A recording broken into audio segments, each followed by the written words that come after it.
You ask Tiger to solve. This deals with linear equations with one unknown. The final result is x equals 9. Let's solve it step by step.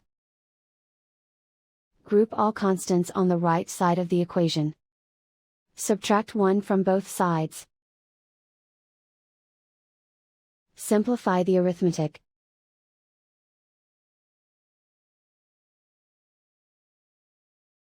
Isolate the x.